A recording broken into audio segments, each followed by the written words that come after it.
Some have tried to hunt the beast. Where is it? Sir,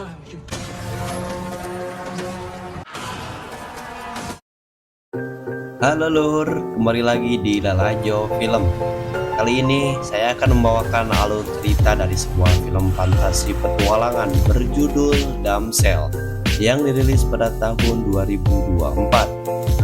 Film ini menceritakan tentang seorang putri yang dijadikan tumbal untuk seekor naga. Namun alih-alih menyerah pada nasibnya, dia melawan takdir dengan keberanian dan kecerdikan. Bagaimana kisahnya? Yuk, langsung aja kita masuk ke ceritanya.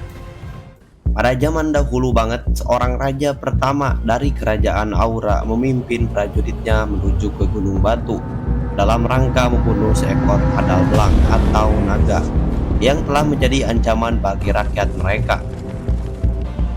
Sesampainya di gunung tersebut, Raja Aura memerintahkan prajuritnya untuk membuang rasa takut karena memang untuk menghadapi sang naga butuh keberanian yang kuat. Namun ternyata sang raja sieun, meskipun mereka sudah berani, sang naga dengan mudahnya meleburkan mereka dengan semburan api.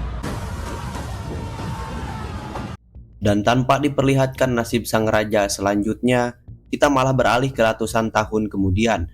Tepatnya sebelum Karedok Lotek ditemukan, di mana seorang putri kerajaan bernama Elodie sedang melahan kayu bersama adiknya yang bernama Putri Floria.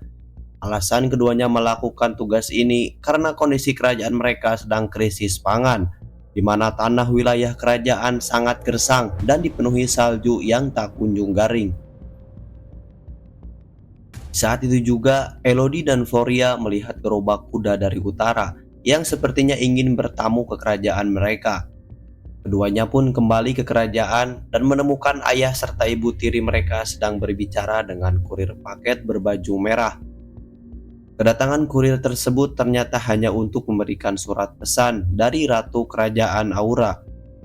Setelah kurir itu pergi, ayah Elodie bernama Lord Bayford membuka surat tersebut dan mendapati kalau surat itu berisi lamaran Pangeran Aura kepada Putri Elodie, yang apabila Elodie menerima lamaran tersebut, maka kerajaan Aura akan memberi imbalan harta kekayaan kepada kerajaan Bayford. Menyadari kondisi ekonomi kerajaan sedang buruk, Bayford pun meminta Elodie menerima lamaran tersebut, yang kemudian diterima oleh Elodie dengan terpaksa karena sudah tak tega melihat rakyatnya menderita akibat kelaparan.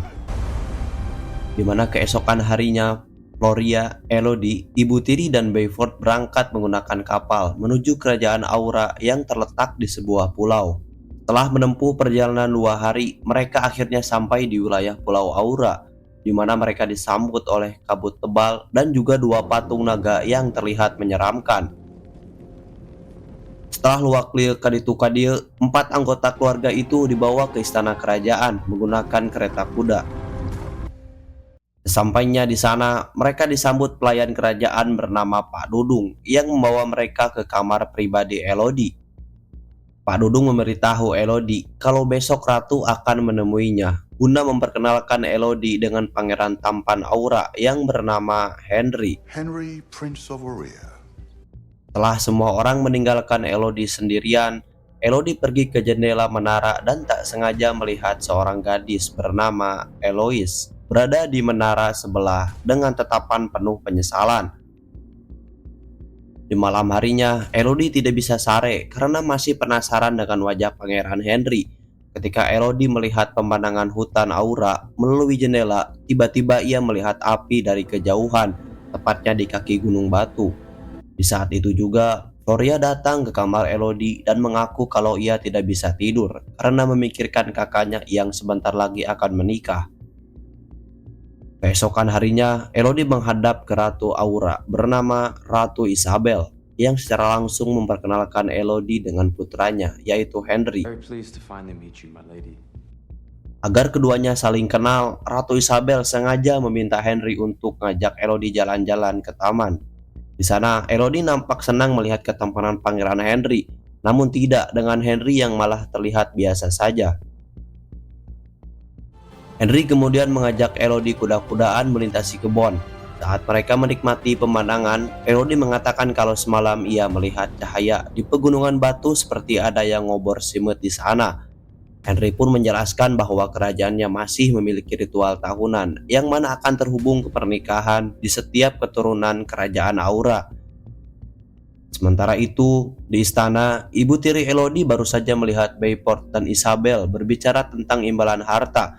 Sebagai ibu sambung, ia pun menanyakan masalah pernikahan Elodie kepada Bayport. Namun di sini Bayport menolak untuk membahasnya dan terlihat lelah setelah mendengar perjanjian yang ia terima. Meskipun begitu, Bayport mengatakan kalau Ratu Isabel akan tetap memberi harta imbalan yang melimpah kepada kerajaan mereka. Rasa ada yang aneh dengan perjanjian tersebut, ibu tiri pun pergi menemui Isabel yang sedang menyiapkan dekor pernikahan. Ibu tiri lalu mulai basa-basi dengan berbicara tentang hubungan antar kerajaan setelah pernikahan. Namun bukannya disambut baik, Isabel malah terlihat tidak suka dengan ibu tiri dan menghina keluarga ibu tiri yang berasal dari pembuat tali. Tidak cuma itu, Isabel juga menyebut nama Elodie dengan nama Eloise, yang akhirnya membuat ibu tiri curiga kalau Pangeran Henry bakal menikah dengan dua putri sekaligus, yaitu Eloise dan Elodie. Tak terima putrinya bakal disakiti, si ibu tiri pun menemui Elodie dan memintanya untuk berpikir dua kali sebelum menikah dengan Henry. Namun sebelum ibu tiri memberitahu bahwa ada yang tak beres, Bayport datang dan menyuruh istrinya pergi dari tempat tersebut. Hari pernikahan pun telah tiba. Elodie kemudian dipasangi skin legend agar terlihat cantik.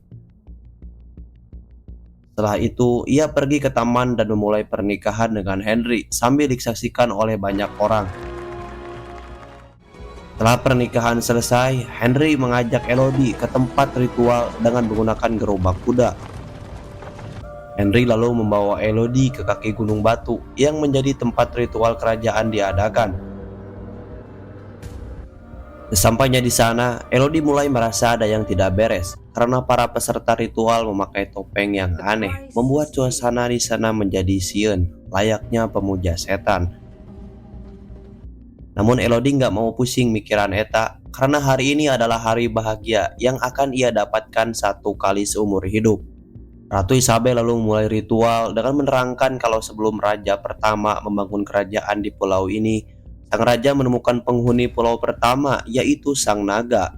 Namun sang naga sangat susah dibunuh sehingga sang raja membuat perjanjian dengan sang naga. Perjanjian itu berupa menyerahkan ketiga putri raja kepada sang naga, sehingga naga itu mau memberikan setengah pulaunya untuk kerajaan Aura. Dan tujuan ritual ini dilakukan yaitu untuk memperingati pengorbanan ketiga putri raja tersebut. Ratu Isabel lalu mulai menggores telapak tangan Henry dan Elodie, di mana darah Elodie diletakkan ke darah Henry, sehingga kini Elodie menjadi bagian dari keturunan kerajaan Aura. Isabel kemudian meminta Henry menggendong Elodie melintasi jembatan jurang sebagai syarat ritual. Namun saat Henry berada di tengah jembatan, ia secara tiba-tiba melempar Elodie ke jurang dan terungkaplah bahwa ritual itu adalah ritual penubalan. Elodie kemudian mencoba memanjat jurang, tetapi sayangnya dinding jurang tersebut licin. Elodie pun berteriak minta tolong, namun teriakan itu malah membangunkan sang naga yang sampai sekarang masih hidup. Di saat itu juga, Elodie melihat banyak sekali permata Tuan Putri, yang artinya sudah ada banyak korban yang dijadikan tumbal. Elodie dikejutkan dengan cahaya api yang muncul di dalam gua. Ia pun mendekati sumber cahaya tersebut yang ternyata berasal dari manuk walet terbakar. Gak lama kemudian, tiba-tiba ratusan burung walet yang terbakar terbang dari arah depan dan jatuh berhamburan di hadapan Elodie. Hal ini membuat Elodie penasaran mengapa burung-burung tersebut terbakar, dan saat Elodie menyebut nama ibu, sesosok naga yang dimaksud tiba-tiba muncul mendekati Elodie. Naga itu ternyata bisa bahasa Sunda. Ia memberitahu Elodie kalau kerajaan Aura memiliki hutang, di mana setiap generasi kaum Aura harus menumbalkan putrinya kepada sang naga. Sang naga juga mengungkapkan kalau setiap wanita yang dikirim ke gua ini memiliki bau darah bangsa Aura. Namun sebenarnya tidak. Bau tersebut disebabkan tercampurnya darah keturunan bangsa Aura dengan korban sehingga terciptalah bau tersebut. Sang naga kemudian mulai mengeksekusi Elodie dengan hembusan api, namun Elodie berhasil menghindar dengan masuk ke dalam terowongan gua. Di sanalah Elodie menemukan mayat Eloise, yang artinya Eloise menjadi korban sebelumnya. Meskipun berhasil lolos, tapi suku Elodie terkena api yang berakhir meninggalkan luka bakar. Elodie kemudian menyalakan lampion kecil dan mulai menjelajahi lubang berukuran letik. Setelah lolos dari lubang tersebut, Elodie menemukan sumber mineral berwarna biru. Namun mineral tersebut terletak di seberang jurang yang jaraknya sekitar 2 meter.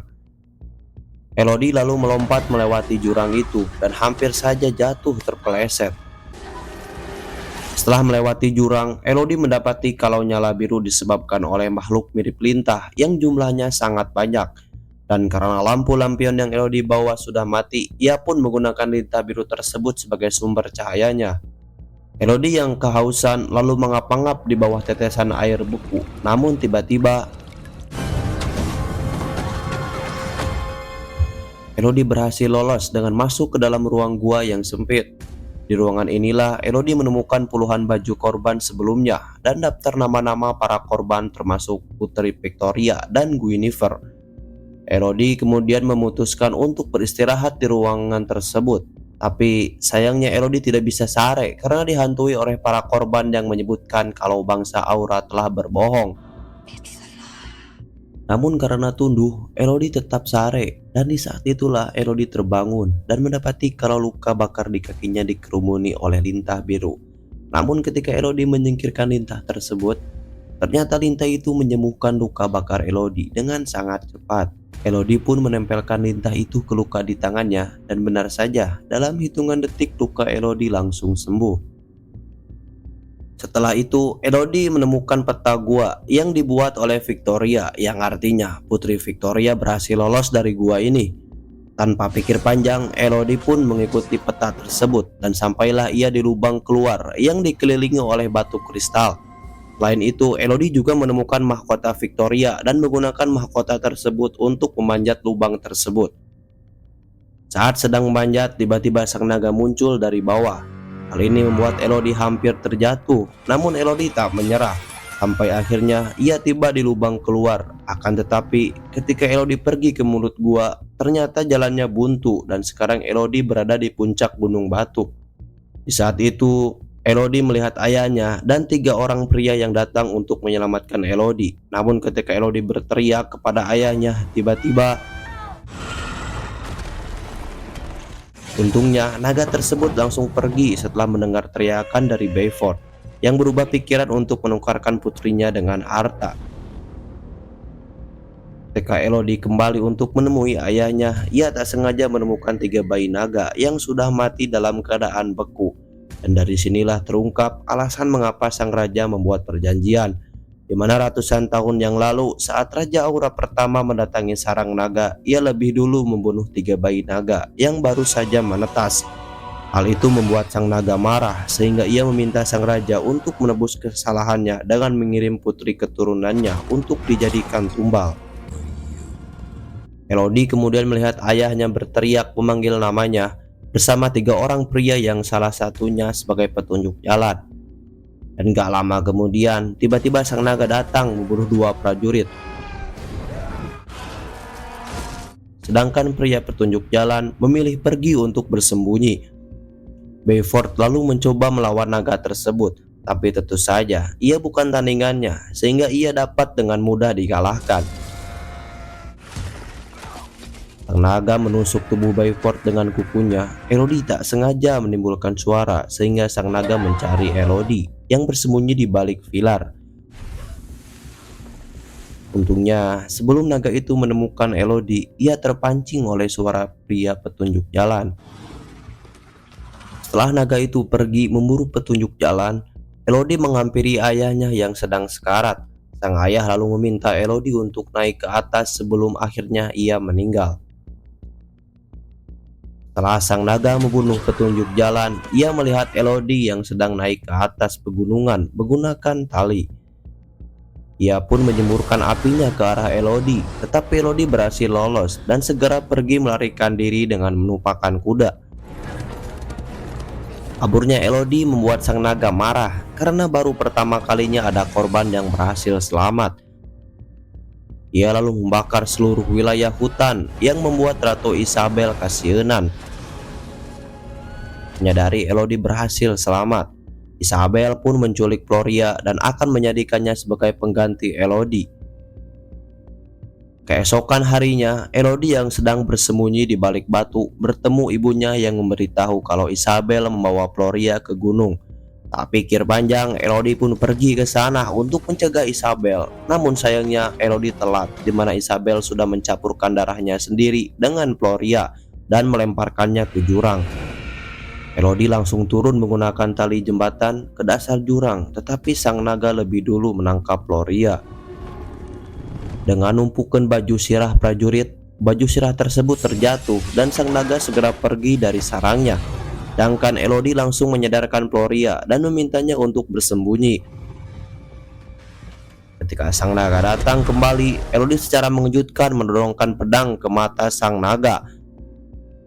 Namun ia tak memiliki keberanian untuk menyerangnya. Sampai akhirnya si naga menyemburkan apinya ke arah Elodie. Untuk menandai Elodie masih bisa selamat dengan ngajeleng ka balong. Saat Elodie hendak mengambil pedang, si naga lebih dulu menangkap Elodie. Tetapi Elodie melakukan perlawanan dengan menusukkan belati ke mata sang naga. Gak cuma itu, Elodie juga mengambil seekor pedang dan berhasil menusuk kaki sang naga. Dan ketika sang naga berjalan sempoyongan, Elodie melihat dinding berombak yang dapat memantulkan angin. Elodie pun memancing naga ke dinding tersebut dan memintanya untuk membunuhnya dengan api. Saat sang naga menyemburkan api, Elodie langsung melompat sehingga api tersebut memantul dan mengenai kepala si naga. Alhasil, naga pun kesakitan dan akhirnya berhasil dikalahkan. Elodie kemudian memberitahu sang naga kalau selama ini ia dibohongi bangsa Aura, di mana para wanita yang dikirim ke sini bukanlah putri keturunan bangsa Aura Orsinil, melainkan putri kerajaan lain yang dicampur darahnya dengan bangsa Aura. Sehingga darah yang dicium sang naga akan sama dengan darah bangsa Aura. Sang naga lalu meminta Elodie untuk membunuhnya, tapi tiba-tiba Elodie menolak dan malah menyembuhkan luka sang naga dengan lintah biru. Dari sinilah sang naga akhirnya sadar dan berteman dekat dengan Elodie. Elodie kemudian kembali ke istana Aura, di mana di sana Isabel sedang menikahkan Henry dengan putri kerajaan lain yang bakal dijadikan tumbal. Elodie lalu mendekati sang putri dan memintanya agar segera pergi sambil membawa keluarganya.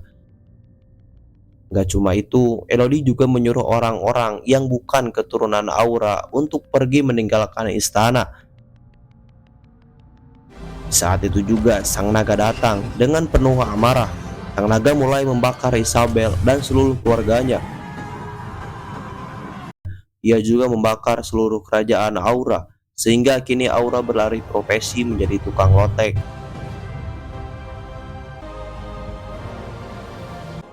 Hari berikutnya, Elodie, Floria, dan ibu tiri kembali ke kerajaan sambil membawa sang naga yang bakal selalu menjaga keluarga Elodie. Tamat, ending yang cukup mengesankan.